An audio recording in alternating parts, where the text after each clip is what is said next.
Hi, everyone. Thank you for tuning in to our podcast today. These podcasts are brought to you in part by our sponsors, who really truly are what make these podcasts possible every week. O'Fallon Nutrition is a company that I've worked with for over 15 years. They're independently owned and operated, located here in O'Fallon, Missouri, right off of Highway K and Mexico Road. I call this place the Whole Foods of St. Charles County, but even if you are not located on this side of the river, it is still worth the drive. I can remember working all the way down at Powerhouse and still sending people out to O'Fallon Nutrition for their supplements. They are more than a supplement company. You can get grass-fed beef, salad dressing, seasoning for your cooking, hair care products, makeup, deodorant, toothpaste, essential oils, and all the vitamins and minerals that you can think of.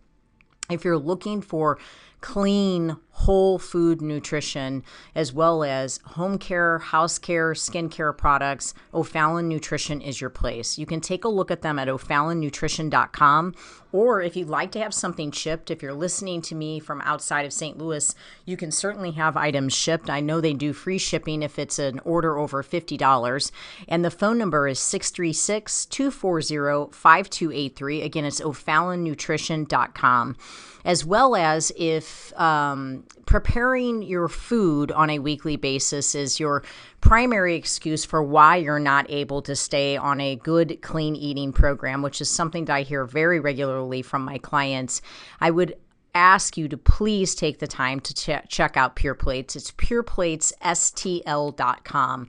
They are a phenomenal place. We get our food from there during the week. They deliver to our Integrity location. They will deliver to your house.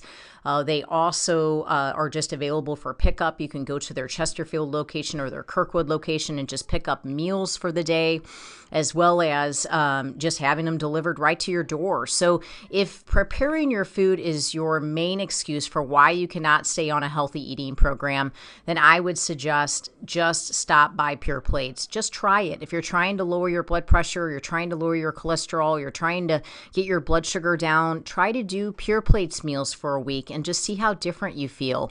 These are organic meals. They are gluten-free. If you need them to be, they can be dairy-free. They are soy-free. You're not taking any processed sugars or meat-curing agents or preservatives. They really, truly believe in nutrient-dense meals that are just whole food nutrition. And I've had my clients, or I've made recommendations for my clients for years at Pure Plates. It's pureplatesstl.com, or you can call them to ask questions at 636-778-3555. Again, remembering that they have a location in Chesterfield as well as in Kirkwood that you can just run by and pick up a meal today. Everyone always asks me where I get my meat from, and given that I really eat meat on a daily basis, typically beef primarily, my meat is very important to me. I have an autoimmune condition and I want grain-free, corn-free meat, and I just haven't found the confidence in stores in knowing that I'm getting 100% grass-fed, grass-finished beef. And I have searched and searched and searched for the right farm, and I have found the farm. It's fedfromthefarm.com, fed, F-E-D, from thefarm.com. These farmers are amazing. It's a family. They're here in Missouri, and they have the desire, just like I do, to see people well and to see people healthy, and they put a lot into what they do. It's such a wonderful family to support. They do offer 100% grass-finished, grass-fed, meaning that's it. A beef, and I get my ribeyes, I get my ground beef, my ground sirloin, I get my chuck roast. I mean, they basically have everything. They even have awesome jerky, but they also have eggs, they have chickens, and they have turkey. I'm planning on getting a turkey for Thanksgiving, and if you'd like lamb, they have that as well. But if you are in need of good quality grass-fed, grass-finished beef, or quality eggs, chicken, turkey, don't just settle for what you're getting at the local store. to go out on the internet and check out Fed from the Farm. That you can arrange a pickup or you can have it delivered to your home. And I can guarantee you're going to taste the difference. For me, my health actually depends on it. So I really thank God to have found such a great farmer. Fedfromthefarm.com. I hope it blesses you.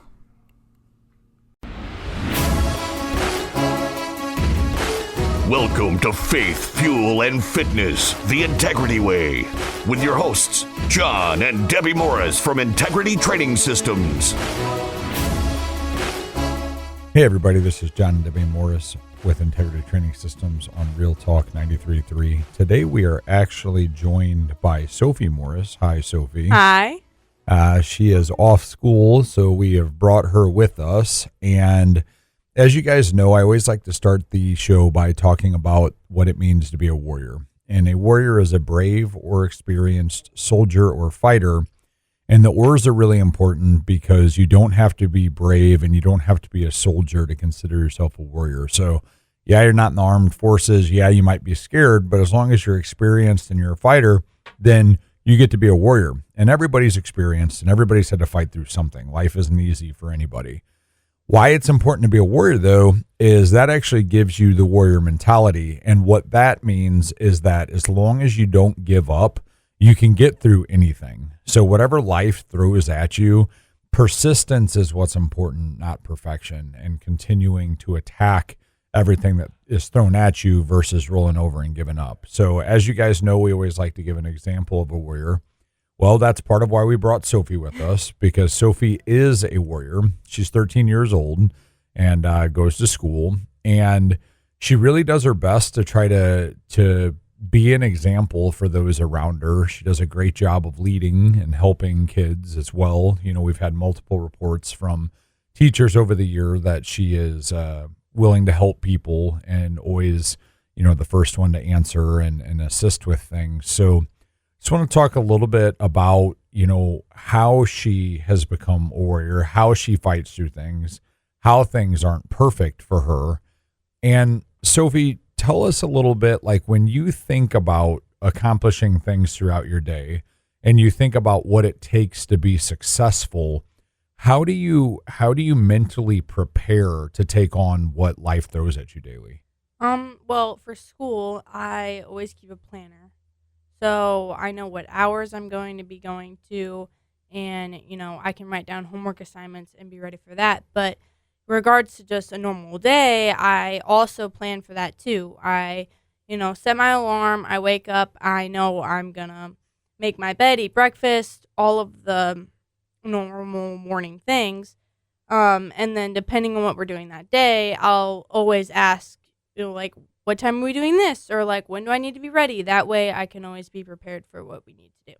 I think that's important because you have a schedule even first thing in the morning. And I know that I didn't do that growing up. I know that I kind of just rolled out of bed, grabbed a backpack, maybe did my hair and brushed my teeth, and then I just ran off to school.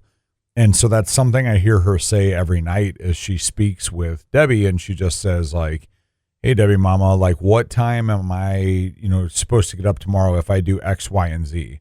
And so she coordinates with her to understand how to get up. And when she goes to leave the house, like she just said, her hair is done, she's dressed appropriately, she's eaten breakfast, she's brushed her teeth, she's made her bed.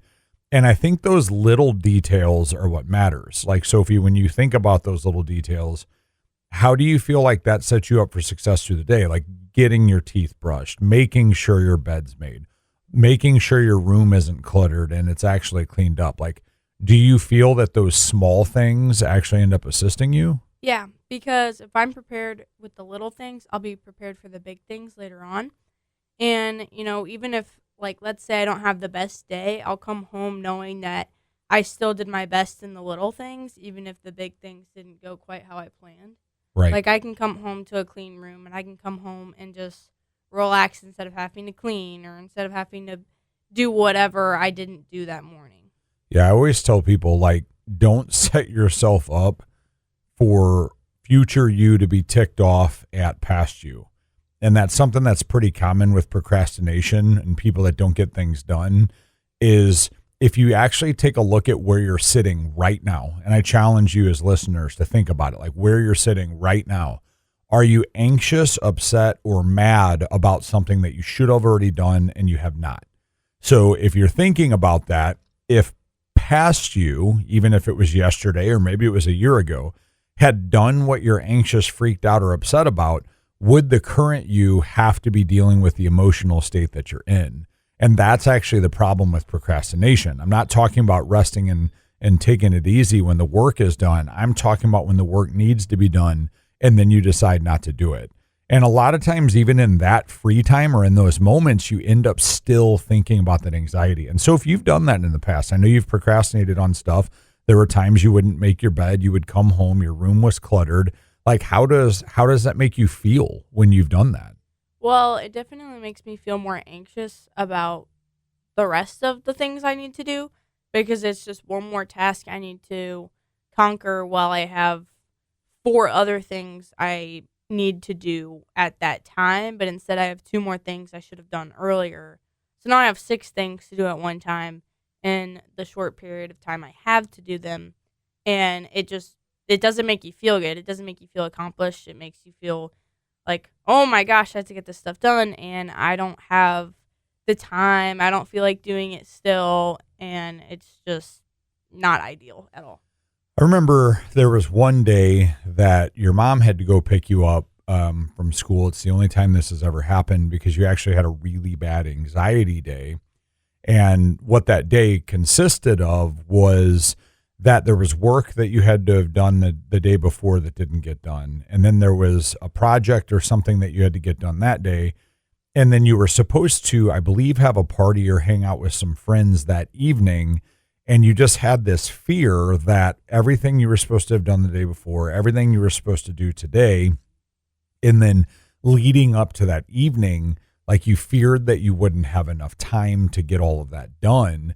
And, we'll talk a little bit about food as we go into the next segments because you weren't in a great place with that at that time either, which also causes an addition to that anxiety. But when you got home, your mom went and picked you up. And when you got home, you told me it ended up taking I think less than an hour to accomplish all of those tasks. So you not only had enough time, you had more and ample time, even if you hadn't gone home from school. But the point that I want to make is having not done the stuff that needed to be done the day before compiled into that day to create such an anxiety on you that you felt like you had to bail from what your day looked like. Right. And, that's obviously not a way that anybody wants to feel, right? And then I remember that even that evening, or we talked the next day, then you were like, oh my gosh, I didn't need to go home from school. And that starts this whole pattern of sometimes guilt, sometimes feeling like you didn't accomplish something. And a lot of people live there on a daily basis. So how have you put yourself in a position where when you think about that, you think about, oh, I got to get this done. It's something that is required of me, and I don't want to be back in that place because that's one thing you addressed. Like, how do you do that? Well, if I have more than one thing to do, I just decide, well, which one sounds better to do right now? Because once you get into the pattern of doing something, you're going to be more motivated to do the next thing because you're already used to doing something that needs to be done. Right. So just picking what you want to do first, giving yourself the motivation to do the next task and the next task and the next task, which is kind of, again, with the schedule thing. You kind of just schedule out which ones you want to have done. Yeah, the prioritization makes you think about actually accomplishing all of them versus looking at this mountain or storm of stuff that needs to be done and thinking, well, I just won't do any of it. And that's a pretty common thing for people, is it starts to get this build on it, this compilation, and it goes from I have 3 things to do to I have 12 things to do. And when it becomes that, people start to think, well, then I just can't do it. They don't break it down. They don't take it one item at a time. They just start thinking, well, I'm just never going to get out of that. And the problem is stuff doesn't quit coming. Life always presents something. You have to go to work or you have to go to school. The kids need your help. Your friends need something. Your bills have to be paid. Life doesn't stop. So if you put yourself in a position where you're so backed up that you can't actually take on today, then you start to fear tomorrow as well. And this is where a lot of people live, and that's something we've really tried to instill in Sophie, is that that's not a place that you want to live, and you're capable of living outside of that. I want to talk in the next segment, though, just kind of about like you can be in a position where you actually psychologically can't even think this way when you're bogged down by what you're eating and drinking. For more information on what we do at Integrity Training Systems with a 6-month nutrition program with myself or a free personal fitness assessment with any of our personal trainers, take a look at integritytrainingsystems.com or give us a call at 636-299-2208. For gluten-free, dairy-free baked goods delivered to your door from my personal bakery, take a look at sophiesbakery.com. And for 100% grass-fed beef, the only meat that the Morris family will eat, take a look at fedfromthefarm.com.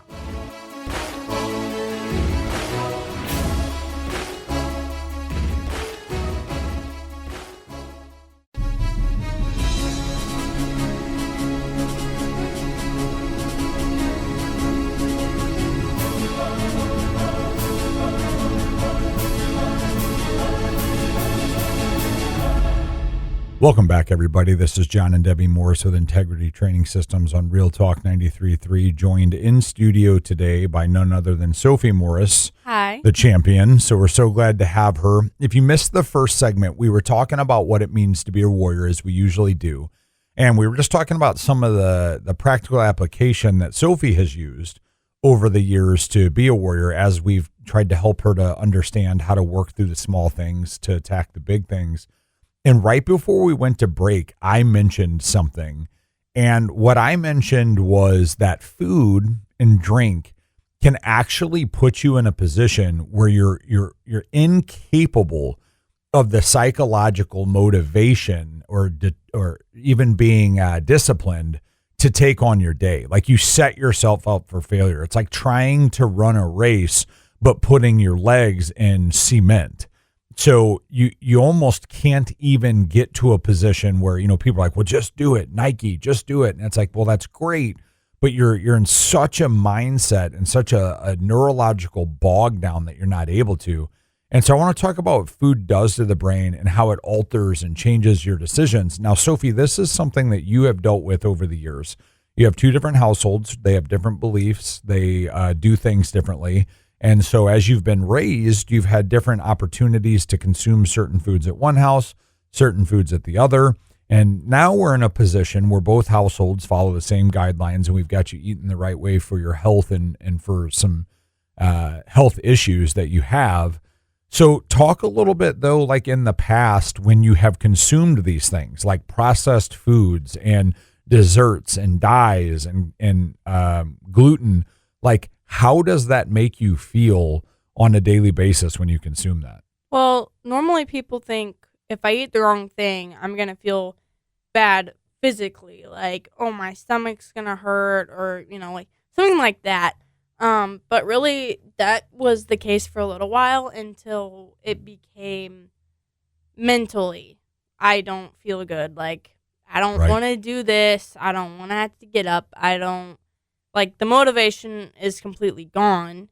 But then you also have the guilt from telling yourself, oh, I'm going to be better, and then you're not better.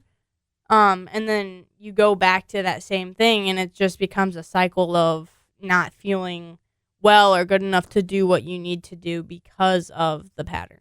Yeah, I mean, that's the biggest thing is people end up in this perpetual loop where they consume something, it makes them feel a certain way, so their brain's like, we know how to make you feel better, consuming the thing that made you feel this way.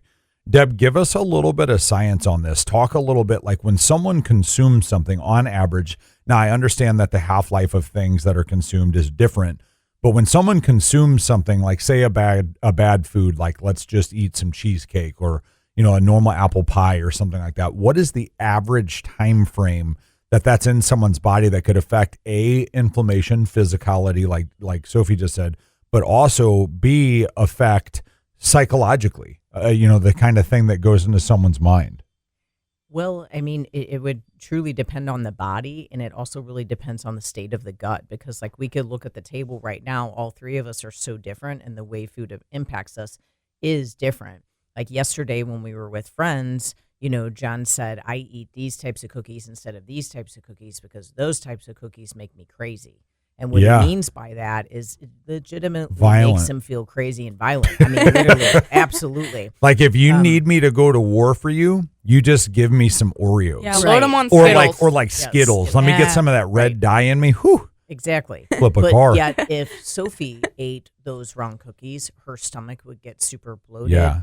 She'd start to grow bacteria. She'd start to go fungus in her gut. She's got that intestinal condition. And there's even part of that that's way more common than people think. Now we're starting to see where it really impacts her brain and makes her feel down. It makes her feel very tired. It makes her feel lethargic. Depressed. It makes her feel depressed and just kind of lazy feeling. Now, if I had those foods, I would probably be in the hospital because my immune system would attack everything. Correct. It would attack my joints. It would attack my skin. It would attack my heart rate. Yep. It would attack my thyroid and the way it functions. It would attack so many things in my body. So see how different 3 different people can handle things. That's why there is no one plan. There is no one diet. There's no one set of macros. We look at the ingredients and we try to understand the science behind ingredients. When I went through my functional nutrition training, Dr. Mark Hyman was one of the instructors, and he said 1 tablespoon of Parmesan cheese. 1 tablespoon of Parmesan cheese. How many use 1 tablespoon? That's all I want to say is 1 tablespoon. Isn't that what falls out of the cap? Exactly. When you open it? Parmesan cheese can cause a histamine response that can last for up to 2 weeks. There you go. Now, that could be for a healthy immune system. And a histamine response is the immune system's way of trying to communicate something to you that it doesn't like that you're doing. So it's going to send you warning signals. And the warning signals of an increased histamine in your body will be skin issues, joint issues, gut issues, brain inflammation, neuroinflammation, all sorts of things like eczema, bloating, abdominal distension, pain in your joints, achiness as you walk, migraines, swelling in the body. Any of that sound familiar, Soph? So I mean, unfortunately, isn't it interesting how uniquely different all those different foods can impact so many different people? And the only thing I want to say to that is that's where the practicing balance and the 80-20, I don't want to give my kids an eating disorder. Ooh. What are we disordering them with? Yeah. I've had parents tell me I don't want to give them an eating disorder because I By don't making allow them them eat to clean. eat that. Yeah. I'm just telling you right now, we have seen many kids attempt suicide. Yep. Okay. Want to attempt suicide, cut themselves, or go through a series of different issues having nothing to do with the fact that their parents were practicing balance and allowing them to eat all this. Nope. Sorry. It had everything to do. Yeah. It had everything to do with the fact that they were practicing this level of balance. They were so scared about creating an eating disorder in their child that they actually disordered the child. That's where we're at with this as a society. Yeah. That's where we're at as a society. Clean eating, healthy eating has become the ability to create an eating disorder in a child. When I was growing up, if you gave your kid candy every day, you're the one with the mental disorder. And so as that's the parent. That's the thing. As Pastor Brad said this last Sunday up on the stage, he said, we live in a world where eating clean food, eating the things that God produced for us, the things that we're meant to consume, has turned into a diet.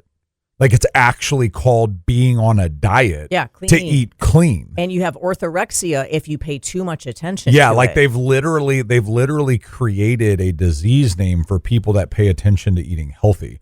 And the problem is I can fire off on those statistics, and we're going to do that again one day about this 80-20 nonsense because it's never actually that number.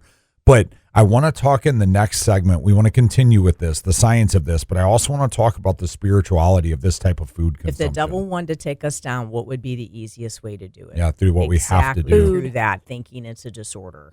For more information on what we do at Integrity Training Systems with a 6-month nutrition program or a free personal fitness assessment with our trainers, take a look at integritytrainingsystems.com or give us a call at 636-299-2208. For gluten-free, dairy-free baked goods delivered to your door from my personal bakery, Take a look at sophiesbakery.com, and for 100% grass-fed beef, the only meat that the Morris family will eat, take a look at fedfromthefarm.com.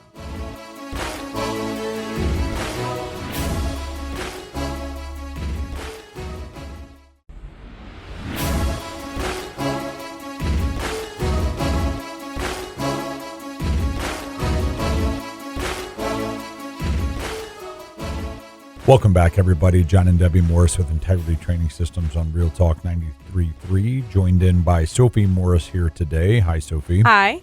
Okay, we're talking about what made Sophie a warrior at the age of 13, things that she's had to overcome.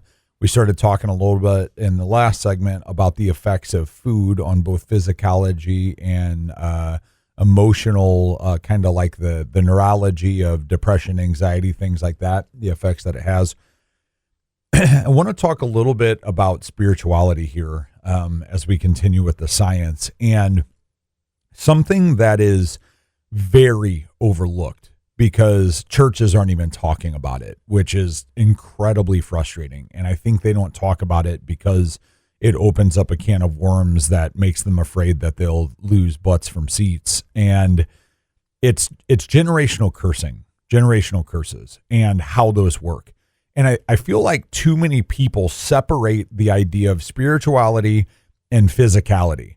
Like they are actually the same. The Bible says there's nothing occurring in the physical realm that has not already or is not occurring in the spiritual realm. So those things are already set in motion spiritually before or during the time that they happen physically.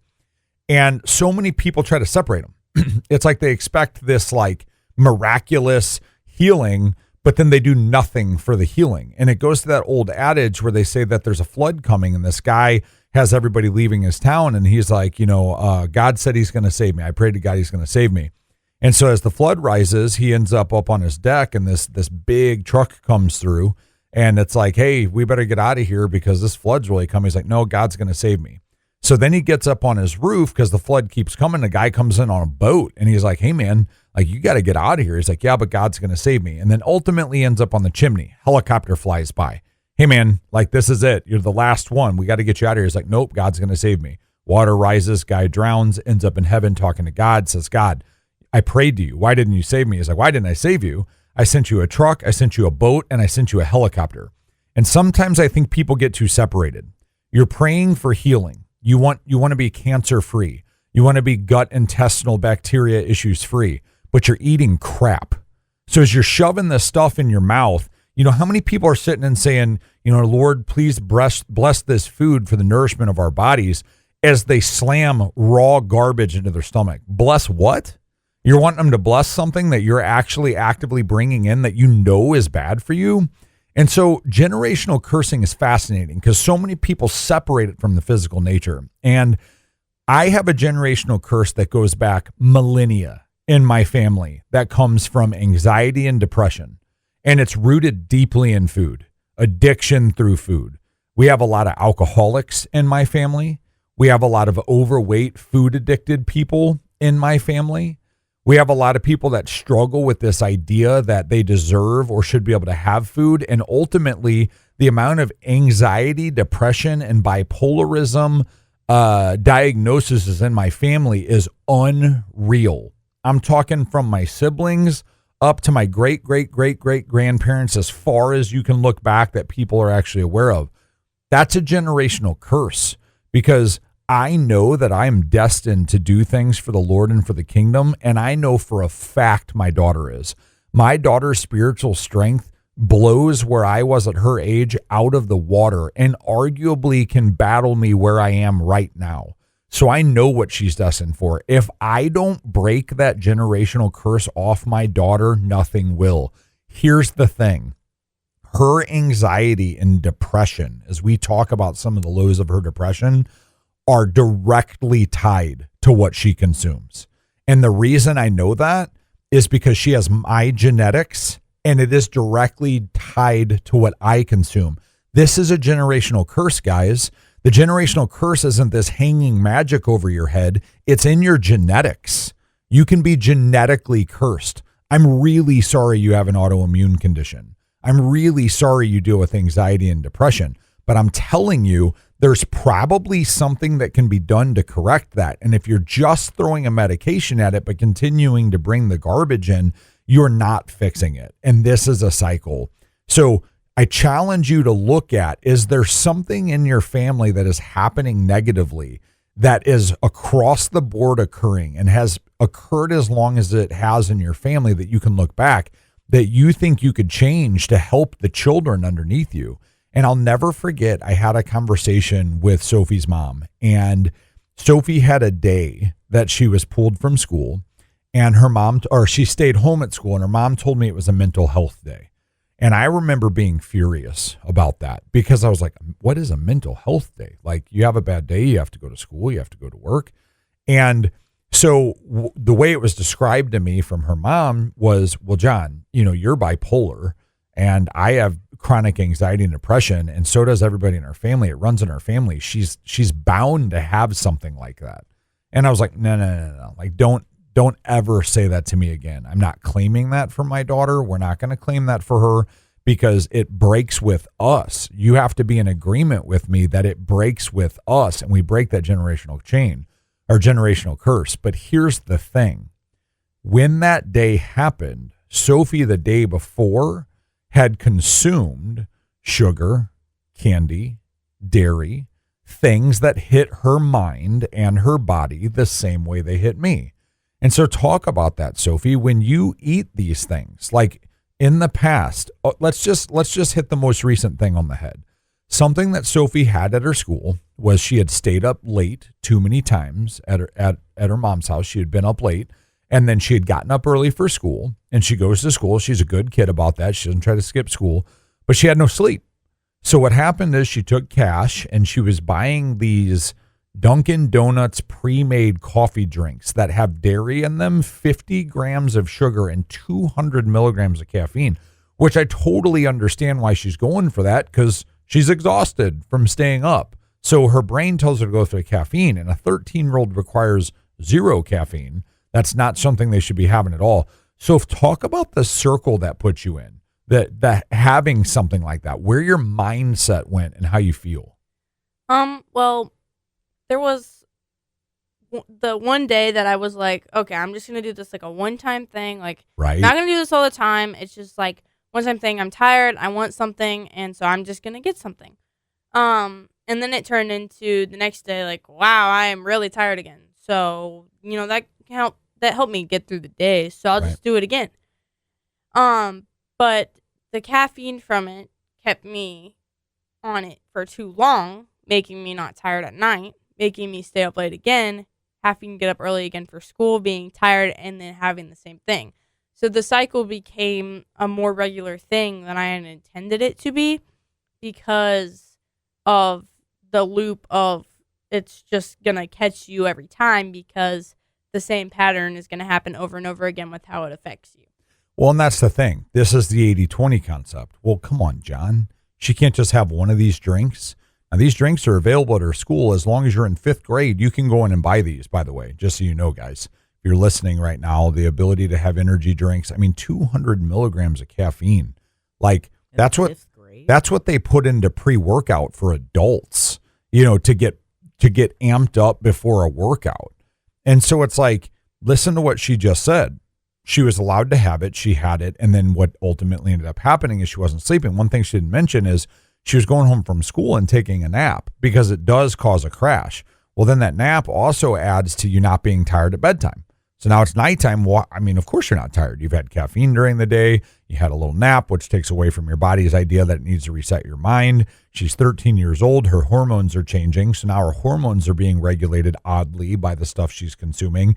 And then nighttime comes and she's up late at night thinking about things she might not need to think about, looking at things she might not need to do. Kids, they're going to hop on an iPad or they're going to watch TV or whatever it may be.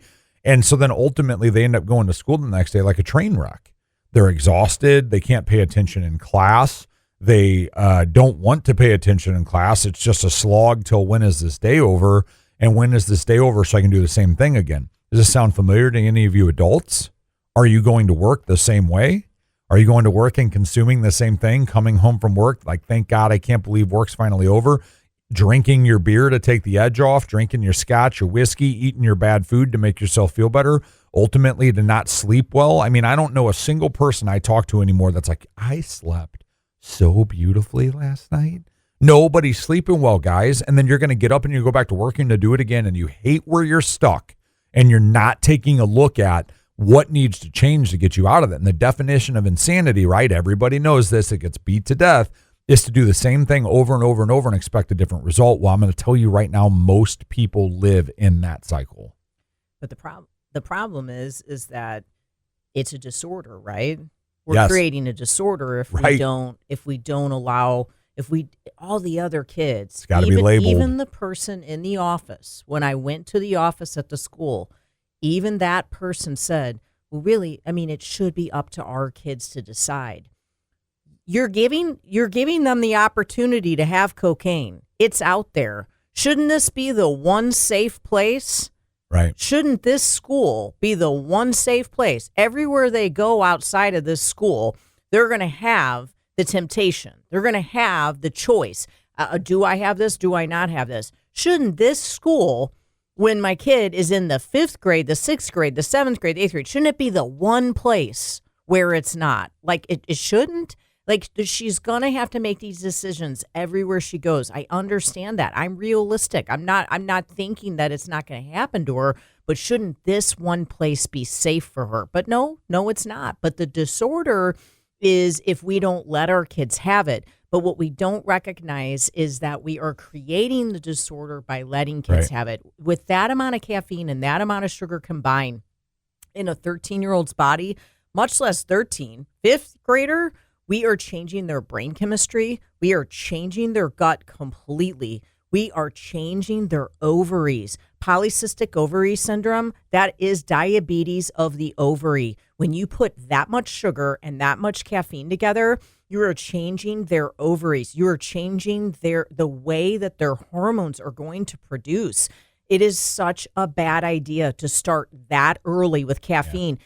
Again, I go back. I know I'm 50 years old, but I'm telling you right now, if I tried to walk around with a cup of coffee at 5th, 6th, 7th, 8th, 9th, 10th, 11th, 12th grade, my parents would have been like, have you lost your mind? Put that coffee away. Who do you think you are? You're not walking around this house drinking coffee. Right. Until you start paying the bills, then you can start drinking. I am serious. My parents would have been that upset if I had tried to drink coffee. Yeah. Coffee. Well, the thing is, because they know the impact. It's a drug. They know the impact. Yes. And the thing is, like, people are talking about, well, you know, I want them to not feel left out. I don't want them to have an eating disorder because of that. Well, okay. Well, then go ahead and give them a health disorder as an adult, because now they're an adult and you feel horrible because your adult child is dealing with diabetes. They're dealing with being overweight. They're dealing with these mental loops, and you could have helped them when they were younger. And that concept of letting them make a decision, well, it should be the kid's choice, you know. And what she actually told you told me that she said, well, you know, they're going to have to make that decision eventually, so it's good for them to make that decision now. Oh, okay. Well, where does that stop? What decision is no longer appropriate for a 13-year-old to make? That's the most ridiculous argument I've ever heard. It really was. For more information on what we do at Integrity Training Systems, take a look at integritytrainingsystems.com or give us a call at 636-299-2208. For gluten-free, dairy-free baked goods delivered to your door from my personal bakery, take a look at sophiesbakery.com. And for 100% grass-fed beef, the only meat that the Morris family will eat, take a look at fedfromthefarm.com.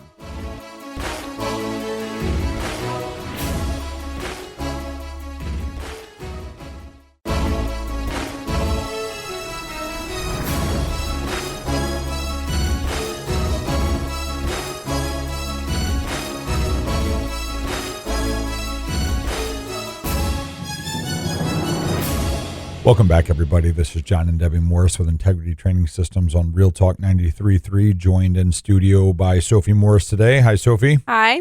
All right. So we've been talking about Sophie being a warrior, things that she's dealt with, things that she's had to overcome. And we got pretty fired up a little bit about some things that she's had to deal with because we're passionate about it. I think we all are.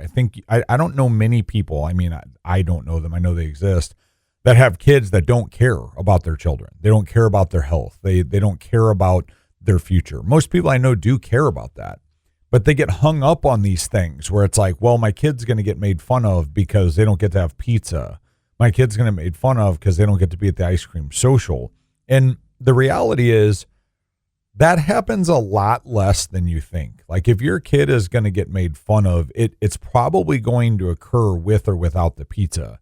And so putting them in a position where they're able to mentally handle it and they're able to get set up for success as an adult, that's going to come on the back end of not having the pizza. And so the thing is, like, we can't base our children's future health off of them being included. Absolutely. And something that we do want to consider is there is a lack of knowledge. I mean, there is a lack of education. I guarantee, like, Sophie had a teacher, Mrs. Weaver. She was super sweet. She actually was a very healthy person, and she cared that her students learned what I knew at the level of what I knew. And so she had me come into the school and talk to 2 different classes. I think they were like home ec classes or something like that.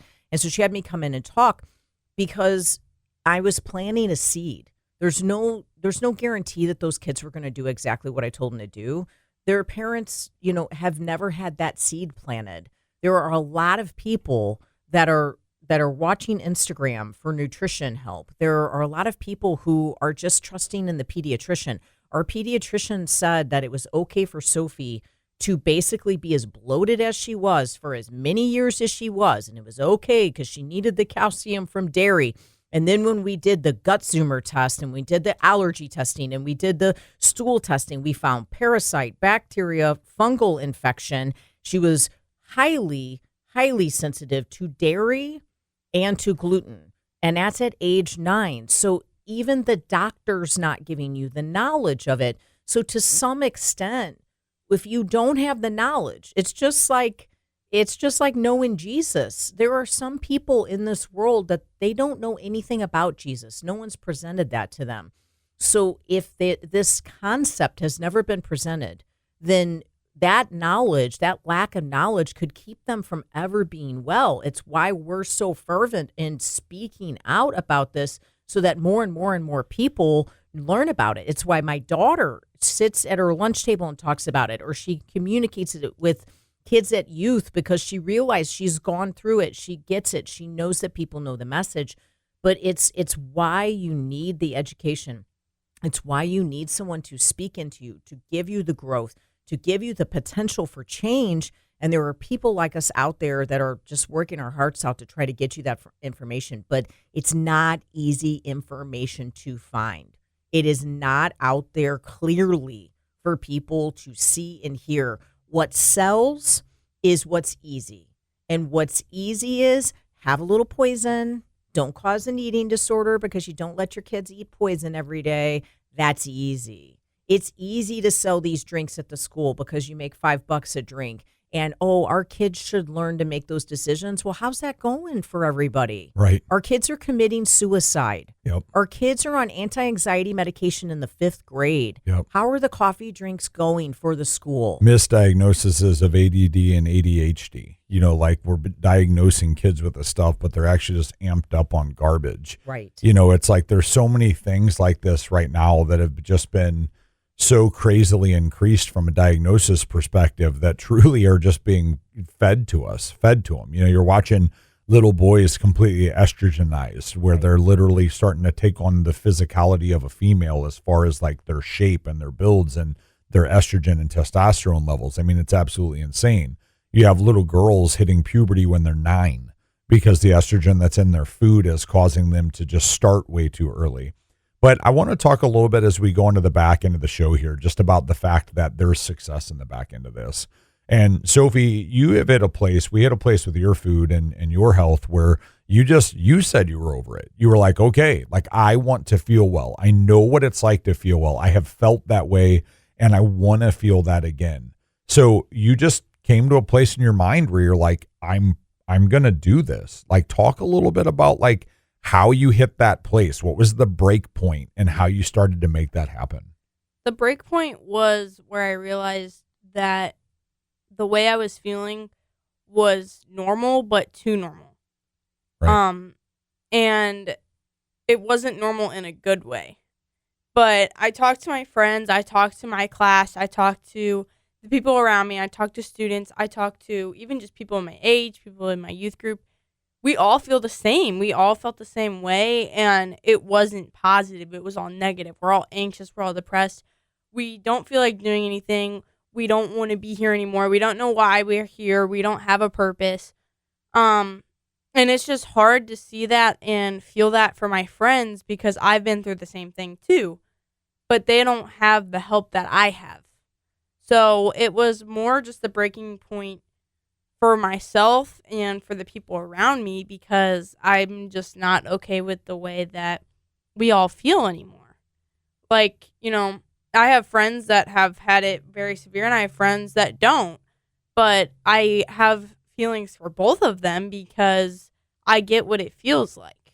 Right. And so, you've transformed your life and you've changed your emotions. I mean, rapidly, like getting your food, like as fast as you fell off this year at school, within a month, we were watching you, something wasn't right. And that's when we have a conversation about this. And we got to the bottom of it. And within about the same time frame, 3 days of change. Yeah, Sorry. exactly. 3 days of change. 3 days. We saw change. And then after that, like we have our daughter back. Her spirits are high. Her happiness is there. Her belief in herself has gone up. Like she's who she's meant to be. She's who she was again.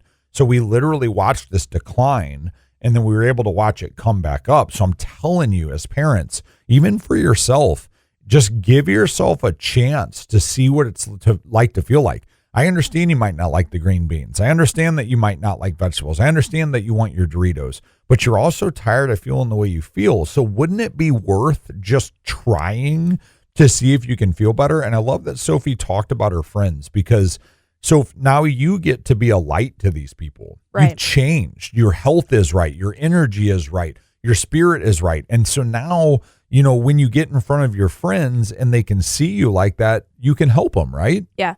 And also for like parents that are listening, or maybe you have your kids with you, please don't cut yourself short and your kids because it is a terrible feeling to feel like you don't have anybody who understands, especially when you're in school. I don't care if it's a high schooler. I don't care if it's an elementary schooler or a middle schooler because those dark places kids are living in is not okay and not normal.